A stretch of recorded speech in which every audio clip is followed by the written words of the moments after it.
Au mariage de ma fille à la plage, son fiancé a exigé 50 000 $, il n'était pas prêt pour mon sourire.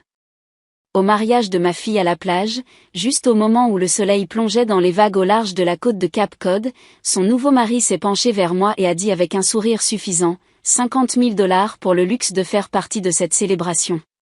Sinon, tu disparais de nos vies pour toujours. J'ai cligné des yeux, essayant de digérer la cruauté dans sa voix. Avant que je puisse répondre, ma fille, ma Rachel, a ajouté en buvant une gorgée de champagne et avec un regard dédaigneux, ou, tu sais, profite de la paix et de la tranquillité d'une maison de retraite. C'est toi qui choisis, maman. Ils étaient là, devant moi, comme une paire de figurines de porcelaine polie, glamour, confiants, inébranlables dans leur bon droit. J'ai souri, levé mon verre et murmuré, vous avez oublié une chose. L'air autour de nous a semblé se figer un instant, une rafale de brise marine a soulevé le bord de mon châle et le bruit des vagues se brisant derrière nous a rempli le silence qui a suivi. Leurs visages ont pâli, pas de façon spectaculaire, pas instantanément, mais juste assez pour que je voie le vacillement du doute, le frémissement de la peur. Je n'avais pas élevé la voix, je n'avais pas discuté, mais quelque chose dans mon ton, dans la certitude derrière mes mots, avait fait mouche. Et ils le savaient. Ce qu'ils ne savaient pas, c'est que je préparais ce moment depuis des mois. Je n'étais pas venue au mariage sans préparation. Je n'étais pas venue simplement pour être humiliée. Non, je suis venue en sachant exactement ce qu'ils étaient devenus et ce qu'ils pensaient que j'étais. Ils me croyaient faible, seule, facile à écarter. Ils avaient oublié que j'avais construit ma vie à partir de rien une fois auparavant, et que je pouvais détruire la leur sans même lever la voix. Vous avez oublié une chose, ai-je répété doucement, le vent emportant mes mots vers la mer. Puis je me suis excusée pour me repoudrer le nez, les laissant là, debout. Car la tempête qu'ils avaient convoquée, avait déjà commencé. J'avais 28 ans la nuit où j'ai laissé derrière moi mon ancienne vie. Il pleuvait fort à Boston, le genre de pluie qui vous trempe en quelques secondes. Les fenêtres de notre appartement exigu vibraient à chaque rafale de vent, mais à l'intérieur, c'était le silence qui me glaçait le plus. Mon mari, Tom, s'était évanoui sur le canapé, ronflant bruyamment, sa colère apaisée pour l'instant. Ma joue était de nouveau enflée, et dans le couloir, ma fille de 4 ans se tenait pieds nus en pyjama, serrant contre sa poitrine un lapin en peluche usée, son visage strié de larmes. Ce regard dans ses yeux, grand, résigné, trop sage pour son âge, c'est ce qui a tout déclenché. Pas les bleus, pas les cris, mais ses yeux. Et le fait qu'elle ne pleurait plus.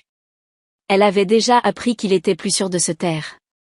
C'est à ce moment-là que tout a basculé. J'ai agi rapidement, comme quelqu'un dans un rêve. J'ai attrapé un vieux sac de sport et l'ai rempli avec le peu que je pouvais, les vêtements préférés de Rachel, quelques encas, nos passeports et un exemplaire des « Orgueil et préjugés » que j'avais évidés des semaines auparavant. À l'intérieur se trouvaient 237 $ en espèces, rassemblés grâce aux économies sur les courses et aux pourboires que j'avais cachés. Quand j'ai pris Rachel dans mes bras, elle s'est instinctivement blottie contre moi. « On part à l'aventure, maman », a-t-elle murmuré. « Oui, mon bébé », ai-je dit, en essayant de garder une voix ferme. La plus grande aventure de toutes. Nous avons disparu dans la nuit pluvieuse, montant dans un bus pour Dorchester, où une vieille amie du lycée nous avait promis un canapé pour quelques nuits. Ce n'était pas grand-chose, mais c'était suffisant. 2 semaines plus tard, j'ai trouvé un petit appartement pour nous, une seule pièce avec une salle de bain à peine assez grande pour se tenir debout. Ça sentait le chou et les cigarettes, le papier peint se décollait, le chauffage cliquetait, mais personne ne me frappait là-bas, personne ne criait, et Rachel dormait toute la nuit.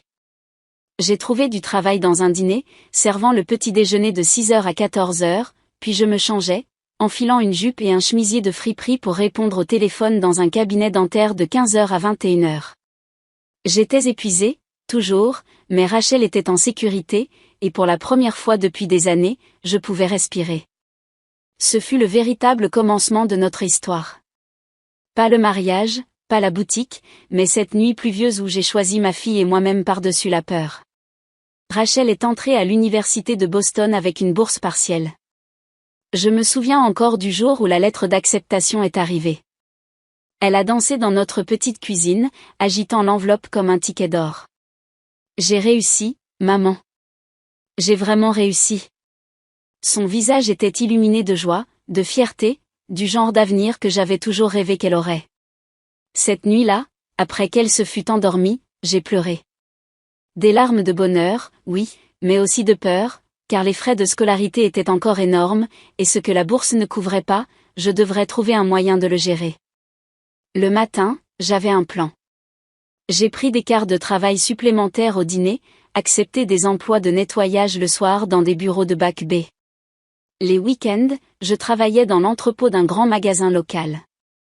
J'ai continué, parce que c'est ce que font les mères. Et Rachel s'est épanouie. Kimi César, une lumière. Elle étudiait dur, se faisait des amis, commençait même à s'habiller de façon plus professionnelle, blazers élégants, talons élégants. Quand elle rentrait à la maison pour les visites, elle me parlait de ses cours de marketing, de ses projets de groupe, de ses rêves de lancer quelque chose de grand, une marque, une boutique, quelque chose d'élégant et de moderne. Elle en parlait avec des étoiles dans les yeux. Après la remise des diplômes, l'appel est arrivé presque à minuit. Je venais de rentrer d'un double quart de travail et j'étais sur le point de m'effondrer dans mon lit. « Maman, dit-elle, la voix tremblante. Je crois que je l'ai trouvée. Une vitrine, petite mais pleine de caractère. Briques apparentes, parquet d'origine, grande fenêtre. C'est parfait, dit-elle, à bout de souffle.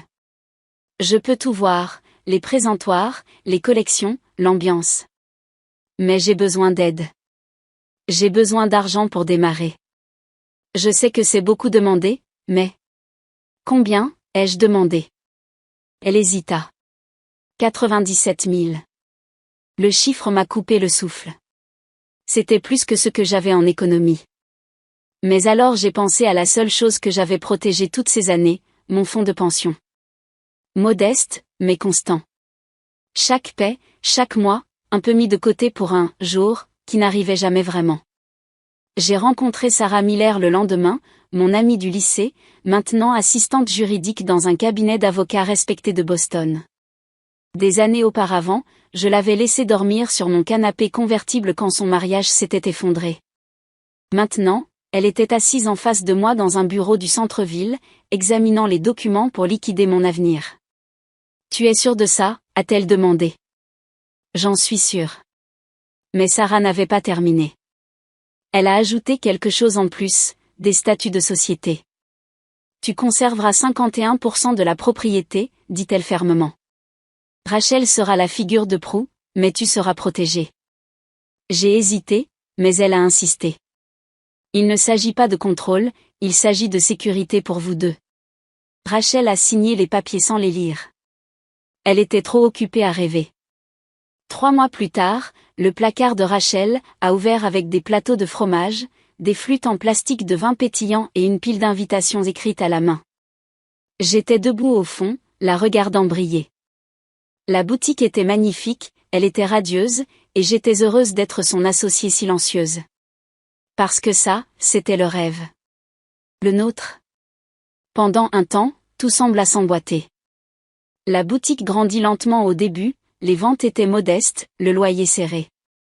Rachel travaillait 14 heures par jour, vitrine jusqu'à tard dans la nuit, aller-retour avec les créateurs, gestion de ses propres réseaux sociaux, réponse aux emails elle-même. J'aidais en arrière-plan, réapprovisionnement de l'inventaire après la fermeture, tenue des comptes, paiement des frais imprévus sans jamais les mentionner. Puis, un jour, tout changea. Une fille de l'université, Alisa je crois, passa par la boutique. C'était l'une de ces influenceuses de style de vie en pleine ascension.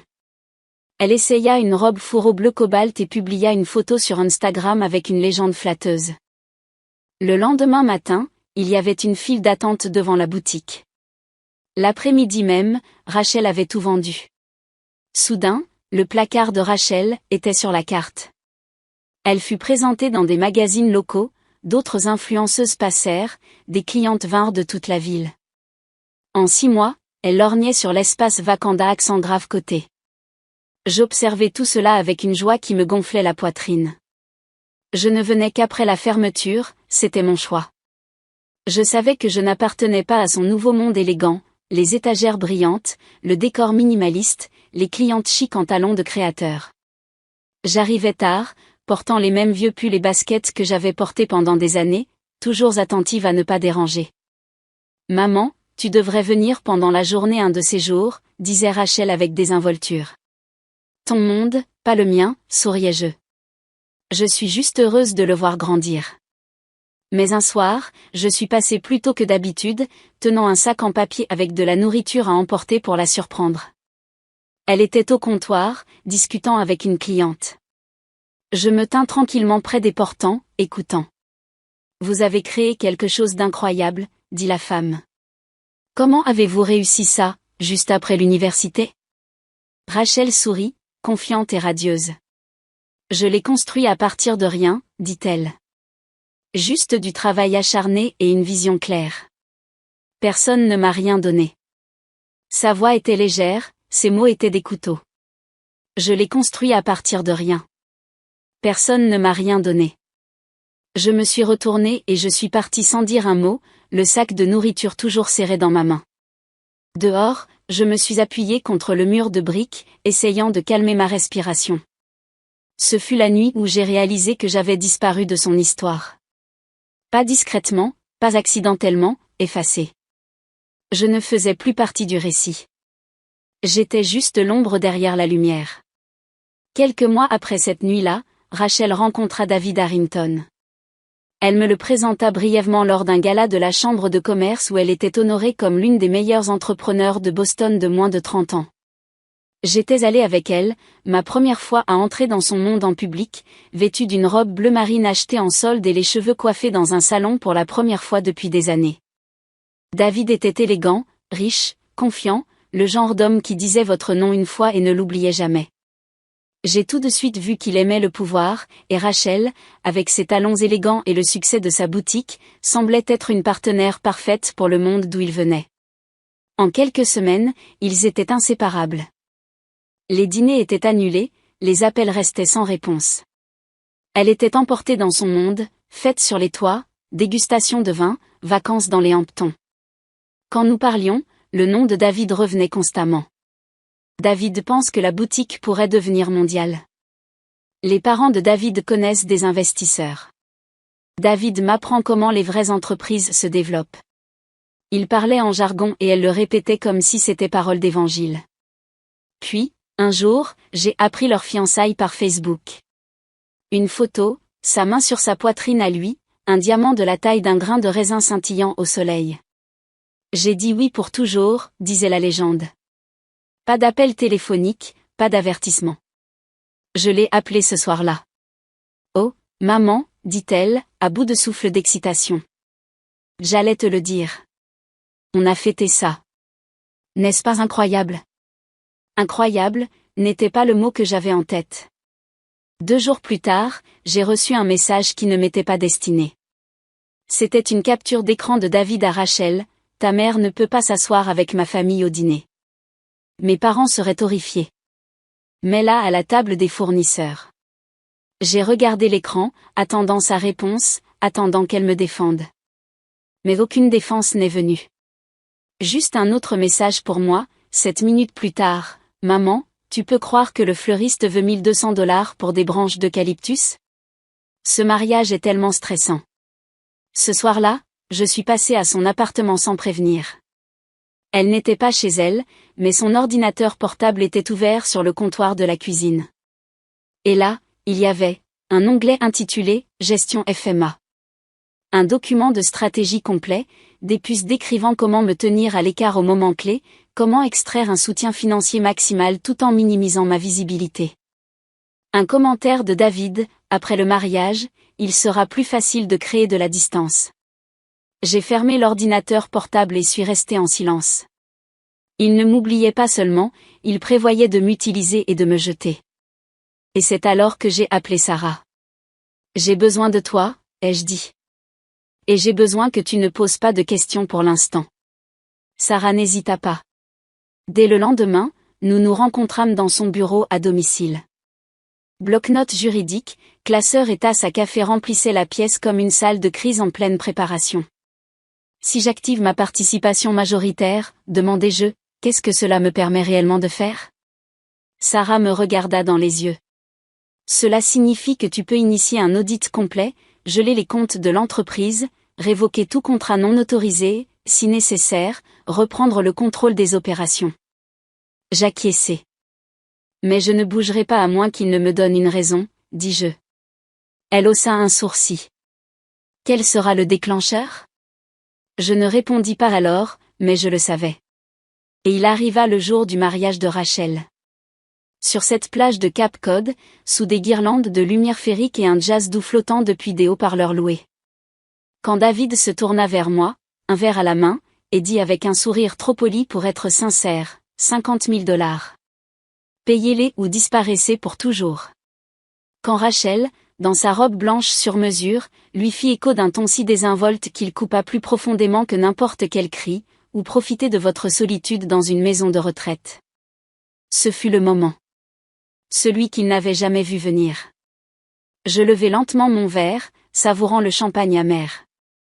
Puis je murmurai les mots que j'avais répétés dans ma tête pendant des semaines, vous avez oublié une chose. Leurs sourires narquois vacillèrent. L'ombre de la peur dans leurs yeux fut brève, mais elle était là. Et c'était tout ce dont j'avais besoin. Je dois me repoudrer le nez, dis-je avec légèreté. Puis je m'éloignai, mes talons claquant sur la pierre, le cœur calme pour la première fois depuis des années. Pas par vengeance, mais parce que le moment était arrivé. Le signal était prêt. Et moi aussi. Je ne suis pas allé aux toilettes.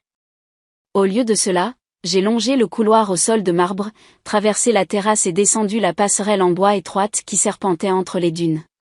Là, dans une petite alcôve face à l'océan, je me suis assise sur un banc usé par le temps et j'ai sorti mon téléphone. Le soleil se couchait, projetant de l'or sur les vagues. J'ai tapé une phrase, c'est l'heure du château de sable. En quelques instants, Sarah a répondu, compris. Le colis est en cours de livraison. L'équipe juridique est prête.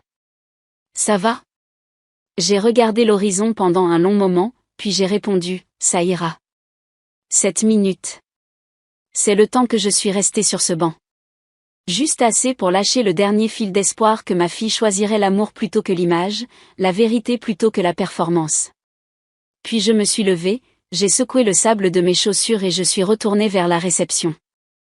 Cette fois, sous un angle différent, en restant sur le chemin extérieur pour observer, sans être vue, le dénouement qui avait déjà commencé. La coordinatrice du mariage s'approcha d'abord des parents de David. Elle leur tendit une enveloppe scellée avec un calme professionnel. Ceci a été livré pour vous, monsieur et madame Harrington. Des scènes similaires se déroulèrent aux tables autour du lieu. Chaque enveloppe était destinée à quelqu'un qui, sans le savoir, avait investi dans le placard de Rachel, sous la direction de David. À l'intérieur de chaque enveloppe, un avis légal d'audit immédiat, une notification de gel des actifs et l'explication détaillée de l'équipe de Sarah sur les irrégularités financières et les actions non autorisées. Il ne fallut pas longtemps pour que l'inquiétude se propage. Le père de David fut le premier à réagir. Son visage s'assombrit en lisant. Il se leva brusquement, sa serviette tombant au sol, et traversa le lieu avec le tonnerre dans les yeux. Pendant ce temps, les téléphones vibraient. L'email de l'entreprise de Rachel, désormais sous mon accès, envoyait des messages automatiques à tous les fournisseurs, clients et membres du conseil d'administration. Objet, suspension commerciale immédiate en attente d'examen juridique. Je sortis de l'ombre et longeai le bord du rassemblement. La voix de David était basse et urgente, se disputant avec son père. Rachel se tenait figée, tenant son champagne comme un bouclier, son visage pâle sous le maquillage. Puis elle me vit. Maman, se précipita-t-elle, la panique montant. Qu'est-ce qui se passe? Tout le monde reçoit ces emails insensés sur la boutique. Je la regardai dans les yeux. Pas insensé, dis-je calmement. Précis. J'exerce mes droits en tant que propriétaire majoritaire. David apparut à ses côtés, la mâchoire serrée, le vernis lisse disparu de son expression. Que as-tu fait, siffla-t-il, la voix basse. J'ai protégé mon investissement, répondis-je calmement. Pensais-tu que je ne remarquerais pas les investisseurs non autorisés, les fonds manquants? Les yeux de Rachel se détournèrent. Nous pouvons expliquer. Maman, s'il te plaît. C'était juste temporaire. Nous allions le rembourser.